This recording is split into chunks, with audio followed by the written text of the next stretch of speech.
하나님의 은혜와 평안이 여러분 심령과 가정 가운데 늘 함께 하시기를 기원합니다.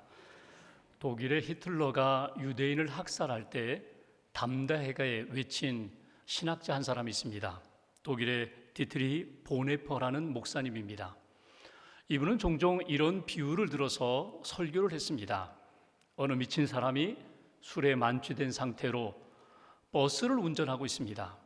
이미 많은 사람을 치어 죽였습니다.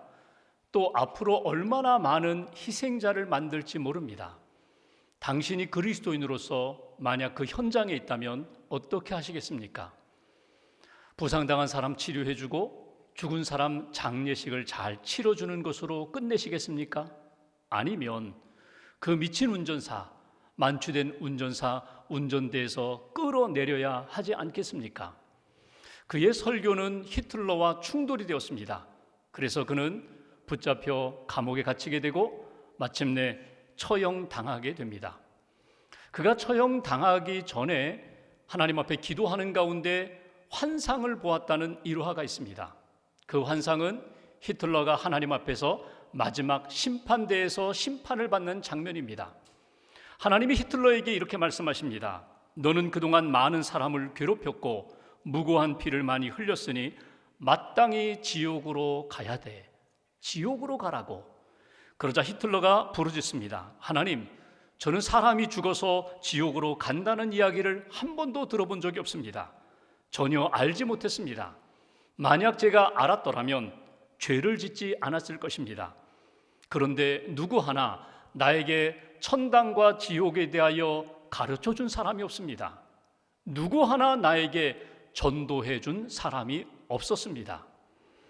그 장면을 보는 순간 보네퍼 목사님이 가슴을 치면서 하나님 앞에 회개했다는 것입니다. 주님, 저는 저 히틀러 영혼을 불쌍히 여겨달라고 하나님 앞에 기도한 적이 없습니다. 히틀러에게 전도할 생각은 더더욱 하지 않았습니다. 단지 그를 끌어내리고 싶었을 뿐입니다. 그가 죽기만을 바랬을 뿐입니다. 하나님, 저를 용서해 주십시오. 이렇게 하나님 앞에 회개의 기도를 드렸다는 것입니다. 여러분 어떻습니까? 여러분의 신앙생활, 여러분의 기도생활, 여러분의 전도 생활은 어떻습니까? 여러분의 전도 대상자는 누구입니까? 여러분은 어떻게 그 영혼을 품고 전도하고 있습니까? 오늘부터 한 달 동안 우리가 누가복음 15장 말씀을 읽고 묵상하고자 합니다. 누가복음 15장에는 세 가지 예수님의 비유가 나옵니다. 길 잃은 양을 찾는 목자, 은전을 찾는 여인, 그리고 잃은 아들을 찾는 아버지. 이 세 비유 속에 하나님의 마음이 담겨 있습니다. 하나님의 사랑과 하나님의 기다리심과 하나님의 용서가 담겨 있습니다. 그래서 누가복음 15장을 일컬어서 복음 중에 복음이라고 그렇게 부르게 됩니다. 오늘 본문 그 배경은 이렇습니다. 예수님께 세리와 죄인들이 찾아 나옵니다. 여러분, 세리와 죄인은 당시 유대인들이 경멸하는 대상들입니다. 죄인 취급하는 사람들입니다. 그들이 예수님께 다가오자 예수님이 그들을 영접하셨습니다. 만나 주셨습니다. 말씀해 주셨습니다. 그들과 함께 식사를 하게 됩니다. 이 장면을 보고 오늘 바리새인들, 서기관들이 불쾌해졌습니다. 원망합니다. 비난합니다. 어떻게 당신은 이 죄인들과 함께 식사를 하느냐고, 어떻게 이 죄인들을 영접하느냐고. 그때 주신 말씀이 오늘 비유의 말씀입니다. 오늘 첫 번째로 주신 비유는 길 잃은 양, 잃은 양을 찾는 목자의 비유입니다. 여러분, 이스라엘은 유목민이에요. 그들은 너무나 양과 목자의 속성에 대하여 잘 알고 있는 사람들입니다. 여러분, 양이 어떻습니까? 양은 동물 중에서도 지극히 연약한 짐승입니다. 시력이 약합니다. 근시입니다. 멀리 보지 못합니다. 잘 넘어집니다. 넘어지면 또 다시 일어나기가 어렵습니다. 방향 감각이 없습니다.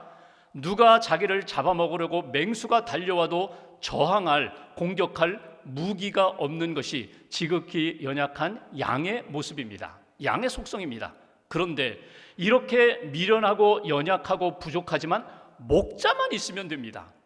자기를 지켜주고 자기를 돌보는 목자만 있으면 평안합니다. 담대합니다. 먹는 거 문제 없습니다.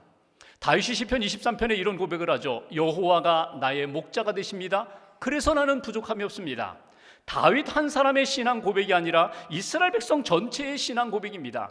하나님이 우리의 목자가 되셔서, 나의 목자가 되셔서 나를 지켜주시고 동행해 주시고 채워주시니 부족함이 없습니다. 이것이 이스라엘 백성들이 가지고 있는 신앙 고백입니다. 이런 상황을 알고 있는 이스라엘 백성들에게, 특별히 바리새인들, 서기관들에게 오늘 예수님이 이렇게 비유로 말씀하십니다. 어느 목자에게 양 100마리가 있는데 그 100마리 가운데 한 마리가 보이지 않는다. 보통 목자가 낮에는 들로, 푸른 초장으로, 시냇가로 양들을 인도하다가 저녁이 되면 집으로, 우리로 이렇게 인도합니다. 그리고 문 앞에 서서 한 마리 한 마리 양 이렇게 돌보면서 이게 문 안으로, 우리 안으로 들여보내게 됩니다. 혹은 상처가 있는지, 배불리 먹었는지, 건강한지, 상태가 어떤지를 이렇게 한 마리 한 마리 세면서 우리로 들여보내는데 한 마리가 보이지 않는 것입니다. 우리 안에는 99마리가 있습니다. 그런데 한 마리가 보이지 않자 목자의 마음이 다급해졌습니다. 어디 있을까? 들에 있을까? 맹수에 잡혀 먹었을까? 아니면 어디서 헤매고 있는 것은 아닌가? 그러면서 목자가 양을 찾아 나서게 되었다. 이것이 오늘 본문의 배경입니다. 하나님의 마음은, 예수님의 마음은 목자의 마음이라는 것입니다. 한 마리 잃은 양을 찾아 나선 목자, 그 하나님 아버지의 마음을 품고 오늘 말씀을 통하여 우리에게 주시는 메시지를 들을 수 있는, 또 깨달을 수 있는 저와 여러분들 되시기를 주님의 이름으로 기원합니다. 오늘 본문 4절 말씀 보겠습니다. 4절 한 절을 같이 봉독합니다. 너희 중에 어떤 사람이 양 100마리가 있는데 그 중에 하나를 잃으면 99마리를 들에 두고 그 잃은 것을 찾아내기까지 찾아다니지 아니하겠느냐. 아멘. 여기 주목할 구절이 있어요. 후반부에 그 잃은 것을, 그 잃은 양을 찾아내기까지 찾아다니지 아니하겠느냐. 쉽게 말씀드리면 잃어버린 양 한 마리를 찾을 때까지 끝까지 찾는 목자의 마음, 목자의 그 열정을 붙잡으라는 거예요. 여기서 우리에게 주시는 첫 번째 메시지가 있습니다. 여러분, 하나님은, 예수님은 지금도 잃은 양을 찾도록 찾으시는 분이다. 오늘 우리가 그 잃은 양이 되어서 하나님의 은혜를 받고 하나님의 사랑받고 구원받았다면 우리도 잃은 양을 찾도록 찾아야 하는 믿음의 인생이 되어야 한다. 이것이 오늘 우리에게 주시는 첫 번째 메시지예요. 99마리의 양이 우리에 있어요. 다 귀합니다. 그럼에도 불구하고 지금 잃어버린 그 한 마리를 놓칠 수가 없다는 거예요. 잊을 수가 없다는 거예요. 내가 끝까지 찾으리라. 이것이 하나님 아버지의 마음이라는 것입니다. 하나님이 우리를 사랑하실 때, 우리를 이렇게 돌아보실 때 여러분 개별적으로 관심을 갖고 이름을 부르며 사랑하십니다. 무리가 되어서 100마리 양 전체를 사랑하지만 여기 100명의 영혼, 200명의 영혼을 다 사랑하시지만 특별히 우리를 개별적으로 관심을 갖고 사랑하신다는 거예요. 어떤 영혼이 아픈지, 어떤 영혼이 힘든지, 어떤 심령 삶에 문제가 있는지 하나님이 관심을 갖고 주목하여 살피시는 그 하나님의 사랑이 오늘도 우리에게 있다는 사실입니다. 예수님이 이 땅에 오셔서 사역하실 때 5,000명을 한 번에 먹인 기적도 행하셨어요. 4,000명을 먹인 기적도 있어요. 그런 큰 기적을 행하시지만 예수님의 마음과 사랑은 다 개별적이었다는 거예요. 요한복음 1장 9절에 보시면 참빛 곧 세상에 와서 각 사람에게 비추는 빛이 있었다. 각 사람에게 비추는 빛입니다. 그러니까 세상을 향하여 온 인류를 위하여 구원의 빛을 비춰주시지만 한 사람 한 사람의 형편과 상황에 따라 그 영혼이 구원받을 수 있도록, 치료받을 수 있도록, 회복될 수 있도록 빛을 비추어 주시는 분이 주님의 사랑이라는 거예요. 예수님을 만난 사람들 가운데 누가복음 19장에 보면은 삭개오라는 사람이 나옵니다. 세리장입니다. 여리고 그 도시의 고위 세무 공무원이에요. 공고합니다. 허망합니다. 돈은 많이 가졌는데 사람들로부터 미움과 질시를 받는 그 삭개오가 예수님이 자기 마을에 지나가신다고 하니까 돌 감람나무, 옛날 번역은 뽕나무 위에 올라가고 예수님을 주목하죠. 나무가지 사이로 예수님을 이렇게 바라보고 있는데 예수님이 뭐라고 하십니까? 삭개오야 삭개오야 속히 내려오라. 내가 오늘 내 집에 머물러야겠다. 삭개오가 아마 깜짝 놀랐을 거예요. 왜? 자기 이름을 밝힌 적이 없거든요. 근데 주님이 내 이름을 아신다는 거예요. 여러분, 이 하나 때문에 오늘 삭개오가 예수님을 영접하고 그의 심령을 변화시킵니다. 주님께 고백합니다. 주님, 제가 가진 것 절반 가난한 자들에게 주겠습니다. 속에서 빼앗은 것이 있으면 4배를 갚아주겠습니다. 예수님이 말씀하시죠. 이 집에 구원이 이르렀도다. 이 삭개오도 아브라함의 자손이로다. 여러분, 예수님이 우리의 모든 것을 다 알고 계신다는 거예요. 우리 한 사람 한 사람을 사랑하신다는 거예요. 그 하나님의 사랑을 우리가 받았다는 거예요. 우리가 특별히 영적으로 힘들고 어두워졌을 때, 이른 양이 되었을 때에 주님은 우리를 포기하지 않으시고 끝까지 찾아오셔서 우리를 구원해 주신 그 하나님의 사랑을 우리가 받았기에 그 사랑 안에 살아가는 사람들은 오늘 예수님처럼 이른 양을 찾고 주님께로 인도하는 그 열정, 구원의 열정을 우리가 놓치지 말아야 된다. 크리스찬 서적을 많이 쓴 필립 얀스라는 분이 있습니다. 그분이 이런 이야기를 했어요. 현대인들이 하나님 앞에서 가지고 있는 질문이 있다는 거예요. 그리스도인들도 마찬가지입니다. 우리가 가지고 있는 이 질문이 하나님 앞에서 믿음의 답으로 찾아지지 않을 때, 우리 인생의 이 질문이 정답을 얻지 못할 때 우리는 끊임없이 방황하고 곤고한 인생이 될 수밖에 없다. 그 질문은 이런 것입니다. 하나님 정말 살아계실까? 하나님 정말 나를 사랑하실까? 하나님 정말 나를 알고 계실까? 하나님 정말 나를 지켜주실 수 있을까? 이 질문이 끊임없이 하나님 앞에서 터져 나온다는 거예요. 여러분, 이 질문에 대한 답을 얻으면 하나님 살아계셔, 하나님 나를 사랑하셔, 하나님 내 모든 것 알고 계셔, 나를 구원하셨어, 가장 선한 길로 인도해 주시는 분이 바로 하나님이시야. 이 믿음의 정답을, 믿음의 고백을 가지고 있으면 허무한 것들, 어두운 것들, 방황하는 것들 다 정리할 수 있는데 끊임없이 이 답을 얻지 못하기 때문에 방황하는 인생이 된다는 거예요. 여러분, 우리가 믿음의 고백을 가지고 있잖아요. 하나님이 나를 아신다는 거예요. 나를 구원하셨다는 거예요. 구원받은 백성으로 우리가 하나님 앞에 살아간다는 체험과 간증이 우리 안에 있거든요. 그렇기 때문에 내가 잃어버린 영혼이었을 때, 잃어버린 양이었을 때 나를 구원해 주신 하나님께서 지금도 잃어버린 양에 대한 관심을 갖고 있다는 생각을 잊지 마셔야 돼요. 여러분, 이 자리 오기까지 여러분들이 구원받는 과정에 많은 분들의 기도가 있었습니다. 복음 증거가 있었습니다. 그리고 여러분들을 돕는 손길이 있었어요. 그 은혜의 손길이 있었기 때문에, 믿음의 손길이 있었기 때문에 내가 예수님께 나와 구원받을 수 있었던 것입니다. 전적으로 하나님의 은혜이고 나를 사랑한 분들의 그 사랑이거든요. 헌신이거든요. 그렇다면 구원받은 우리들 이제는 잃어버린 영혼에 대하여, 잃은 양에 대하여 관심을 가져야 된다. 오늘 끝까지 찾을 때까지 찾으셨던 목자의 마음을 품고 우리도 주님과 함께 잃은 양에 대하여 관심을 갖고 주님께 돌아오는 시간까지 끊임없이 기도하며 섬기는 하나님의 사람들 되시기를 주님의 이름으로 기원합니다. 두 번째로 5절 말씀 보실까요? 제가 봉독합니다. 또 찾아낸 즉 목자가 마침내 잃은 양을 찾았습니다. 그런데 그 양을 어떻게 했다고요?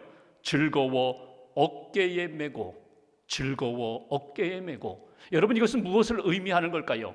잃은 양을 찾았어요. 그 찾은 양을 사랑으로 돌보는 목자의 마음과 모습이 담겨 있습니다. 여기에 두 번째 우리가 붙들어야 할 메시지가 있어요.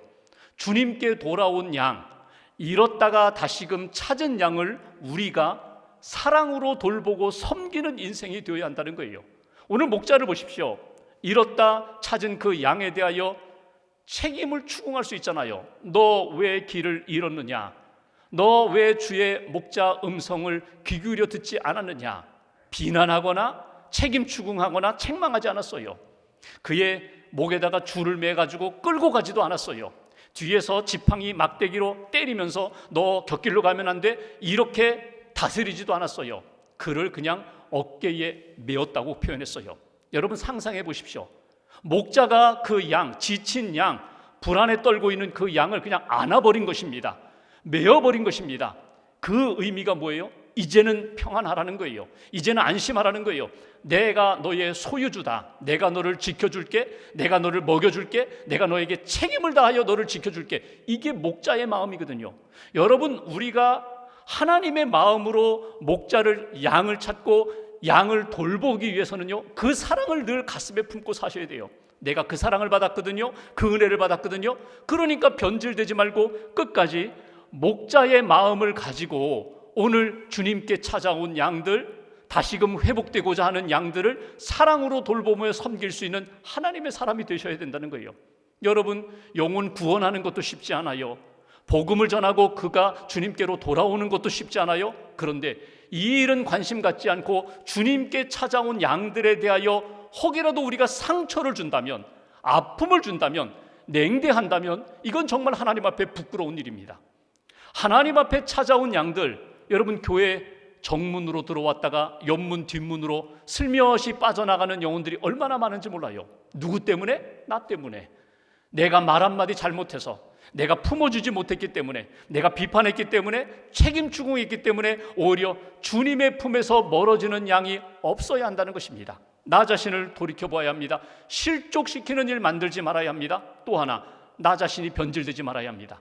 주님의 변함없는 사랑을 받고 살아가는데 내 마음이, 내 사랑이 변질되어서 처음에는 순수한 사랑의 동기로 시작하고 품어주다가 점점 나 중심적으로, 내 생각으로, 내 이익을 추구하면서 그 양을 멀리하여 결국은 주님을 떠나는 양으로 만들지 말아야 한다는 거예요. 어느 독일 성당에서 이런 일이 있었다고 합니다. 2차 대전 후에 한 신자가 신부님께 고해성사를 하러 왔어요. 그리고 자기의 그 아픔과 문제를 이제 고백하게 됩니다. 신부님, 제가 큰 죄를 지었습니다. 무엇인가요? 사실 제가 2차 대전 때에 유태인 한 사람을 숨겨줬습니다. 그거는요, 잘못한 일이 아닌데요, 잘하신 일인데요. 그런데 사실 제가 숨겨준 그분에게 꼬박꼬박 숙박비를 받았습니다. 신부님이 말합니다. 잘한 것은 아니지만 그렇다고 죄책감에 빠질 일도 아닙니다. 너무 시달리지 마십시오. 그랬더니 이분이 편안한 마음으로, 그런데 신부님, 제가 한 가지 신부님께 여쭙고 싶은 질문이 있습니다. 신부님, 2차 대전이 이제는 끝나서 유대인 학살 끝났다는 그 이야기를 우리 집에서 머물고 있는 그 사람에게 얘기해야 할까요? 말아야 할까요? 그런 질문을 던졌다는 거예요. 저는 이 글을 읽으면서 그런 생각했어요. 처음에는 순수한 동기로 시작했을 것 같아요. 숨겨줘야지, 보호해줘야지, 지켜줘야지. 근데 여러분, 시간이 지나면서 마음이 변질되면은요, 나중에 처음에 가졌던 순수한 사랑은 다 잃어버리고 자기 욕심에, 자기 욕망에 붙들려서 사는 그런 모습, 어쩌면 나의 모습인지 몰라요. 우리의 모습인지 몰라요. 하나님이 기대하는 마음은 그 마음이 아닙니다. 내가 너희를 업어주었다, 내가 너희를 안아주었다, 그러니 그 사랑을 간직하고 너도 업어줘야 돼, 너도 품어줘야 돼, 끝까지 지켜줘야 돼, 사랑해줘야 돼. 그래야 그 영혼이 온전히 하나님의 사랑과 은혜 가운데 구원의 길을 걸어갈 수가 있어. 오늘 두 번째 주시는 메시지, 찾은 양을 사랑으로 돌보며 섬기는 하나님의 사람이 되라고. 이것이 오늘 저와 여러분들에게 주시는 하나님의 마음입니다. 한 가지를 더 보죠. 6절 말씀 보십시오. 6절 한 절을 같이 봉독합니다. 집에 와서 그 벗과 이웃을 불러 모으고 말하되 나와 함께 즐기자, 나의 잃은 양을 찾아 내었노라 하리라. 아멘. 여기 주목할 것은 나와 함께 즐기자, 나와 함께 즐기자, 기뻐하자는 거예요. 무엇 때문에? 잃은 양을 찾았으니. 오늘 이 목자가 친구를 부릅니다, 이웃을 부릅니다. 함께 먹고 마시며 기쁨의 잔치를 하자는 거예요. 여기서 우리가 주목할 하나님의 마음이 있습니다. 세 번째 메시지, 하나님이 목자의 마음을 품으라고 하셨는데 하나님이 우리에게 기대하시는 마음이 무엇입니까? 모두 함께 즐거움에 참여하라는 거예요. 여기 보십시오. 우리 안에 있던 99마리의 양과 잃었다가 다시금 찾은 그 한 마리 양이 함께 기쁨을 나누고 있습니다. 목자만이 아니라 목자와 친구들, 목자와 이웃들이 지금 회복된 것을 기뻐하며 함께 즐거워하고 있어요. 하나님이 기뻐하시는 마음은 어떤 마음입니까? 주님이 내 안에, 내가 주님 안에 있습니다. 우리가 주님 안에 있습니다. 우리 모두가 주님 안에 있기에 구원받은 백성이고 은혜 받은 백성이기에 모두가 함께 기뻐하고 모두가 함께 감사함으로 하나님 앞에 살기를 원하신다는 거예요. 선 긋지 마세요. 바리새인들은 끊임없이 선을 긋습니다. 저 사람들은 죄인이야, 저 사람들은 세리야, 우리는 거룩해 구별된 사람이야. 하나님은 그걸 원하지 않으세요. 모두가 함께 하나님 앞에서 기쁨과 감사와 신앙의 삶을 살기를 원하시는 것. 내가 있어서 행복합니다. 나와 함께 있어서 기쁩니다. 함께 믿음의 길을 걸어가서 너무나 감사합니다. 이 고백과 감사의 신앙으로 하나님이 살기를 원하신다는 거예요. 7절 말씀 보십시오. 7절 한 절 같이 봉독합니다.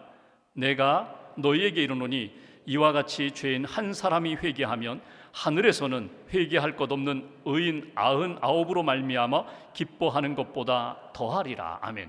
물론 99이 우리 안에 있는 것도 기쁘지만 무엇보다 기쁜 것은 잃었던 양을 다시금 찾는 게 더 기쁘다는 거예요. 잔치를 할 때 여러분, 양 한 마리 원래 있었던 양이에요? 잃어버렸다 다시금 찾았어요? 본전이에요. 더 얻은 것도 없어요. 그런데 이 목자 주인은 어떻게 했다고요? 더 많은 양들을 잡으면서 큰 잔치를 했다는 거예요. 경제적으로는 이게 맞지가 않아요. 그런데 생명을 얻은 것 때문에, 회복된 것 때문에, 구원 얻은 것 때문에 하나님께서 기뻐하며 잔치를 베풀고 그 잔치에 모두가 참여하라. 이것이 오늘 하나님의 마음이라는 것입니다. 여러분, 우리 안에, 믿음의 공동체 안에 혹이라도 선 긋는 일이 있다면 여러분, 하나님이 기뻐하시는 역사 아니에요. 바울이 로마서에서 믿음으로 구원함을 받습니다. 구원함을 받은 사람들은 이렇게 살아야 합니다. 후반부를 보면은 12장 18절 19절에 이런 말씀을 합니다. 할 수 있거든 너희로서는 모든 사람과 더불어 화목하라. 혹이라도 원수가 있고 미워하는 사람이 있고 너희 힘으로 해결되는 일이 없다면, 해결되지 않는다면 어떻게 하라고요? 하나님께 맡기라. 화목하고 어려운 일이 있고 극복하기 어려운 일이 있다면 하나님 앞에 맡기라. 하나님이 해결해 주신다. 우리가 할 수 있는 것은요, 함께 기쁨으로 주님 앞에서 살아가는 믿음의 인생이 되어야 한다. 이것이 오늘 우리에게 주시는 메시지입니다. 한번 적용하시면 좋겠어요. 오늘 말씀 잃은 양을 찾으라 주님이 말씀하시는데, 그렇다면 주님, 제가 전도 대상자를 정하겠습니다. 한 명 정하세요. 딱 한 영혼 품고 기도하세요. 한 달 동안 이 한 영혼을 품고 기도하면서 복음을 전하겠습니다. 사랑을 전하겠습니다. 주님께로 인도하겠습니다. 멀리서 찾지 마세요. 늘 만나는 사람, 가까이 있는 사람, 늘 친하게 지내면서도 아직도 예수 믿지 않는 사람, 내가 전하지 않으면, 내가 사랑하고 기도하지 않으면 복음 듣지 못하는 그 영혼 품고 기도하면서 마음속에 하나님, 이 영혼 주님께로 인도하고 싶습니다. 주님 받아주세요. 변화시켜 주세요. 성령의 감동으로 구원받게 해주세요. 끊임없이 마음속에 품고 기도하면서 복음도 전하고 기도도 하고 사랑도 전하면서 하나님의 구원의 역사에 쓰임받는 저와 여러분들 되시기를 주님의 이름으로 기원합니다. 1930년대 미국에 한 젊은이가 있었어요.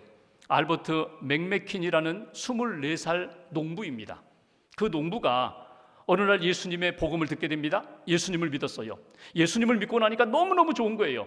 그래서 자기 친구들, 동네 청년들에게 복음을 전하고 싶은데 자기는 잘 전할 재주가 없으니까 하나님께서 지혜를 주셔서 복음 전도 현장으로, 이게 집회 현장으로 자기 트럭을 이용해서 사람들을 태워서 거기 집회에, 전도 예배에 참여하게 했어요.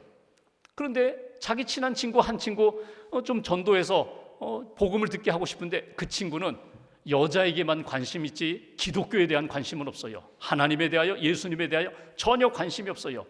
기도하는 가운데 하나님, 저 영혼이 분명히 복음을 들으면 달라질 것 같은데 어떻게 복음을 듣게 할까요? 하나님이 지혜를 주셨어요. 그래서 어느 날 그 친구에게 부탁합니다. 내가 오늘 일이 있어서 그런데 나 대신 좀 트럭을 운전해서 사람들을 좀 이렇게 모시고 그 모임에, 전도 집회에 좀 이렇게 운전을 좀 해달라고. 들어줬죠. 그 다음에 또 부탁했습니다. 또 부탁했습니다. 그 운전하고 갔던 그 청년이 가서 이렇게 주차장에 있다 보니까 도대체 저 모임 안에서는 무슨 이야기 하나 한번 들어가 봤어요. 그러다가 예수님의 복음을 듣게 되고 예수님을 믿게 되고 확신을 갖게 되고 하나님 앞에서 헌신하게 됩니다. 그 사람이 누군가 하면 그 유명한 빌리 그레이엄 목사님이거든요. 자기 친구가 운전 좀 해다오 그 부탁받고 운전했다가 들어가서 예수님 만나고 세계적인 부흥사가 되고 복음 전도자가 된 역사. 여러분, 우리가 모두 다 빌리 그레함처럼 될 수는 없습니다. 그러나 여기 빌리 그레함에게 복음을 전하고 인도했던 알버트 맥메킨처럼은 살 수 있어요. 한 영혼을 정말 가슴에 품고 기도하며 주님께로 인도한 일에 헌신할 수는 있다는 거예요. 하나님 앞에 기도하면 지혜를 주실 것입니다. 똑같은 방법이 아니라 하나님이 주시는 지혜, 아이디어를 가지고 어떻게 하면 그가 복음을 듣고 어떻게 하면 예수님 믿고 하나님의 구원의 기쁨을 누릴 수 있을지 분명히 성령님을 통하여 가르쳐 주실 것입니다. 꼭 붙잡으세요. 그리고 오늘 말씀처럼 한 주간 동안, 한 달 동안 하나님, 제가 길 잃은 양이었습니다. 저를 구원해 주셨어요. 하나님의 마음과 사랑 잃지 않겠습니다. 인도하겠습니다. 사랑하겠습니다. 함께 기쁨의 자리에 참여하겠습니다. 다시 한번 믿음으로 고백하시면서 이번 한 달 동안 새 생명 축제가 우리의 삶 가운데, 우리 가정과 교회 가운데 다시 한번 뜨겁게 체험되기를 주님의 이름으로 간절히 기원합니다. 기도하겠습니다.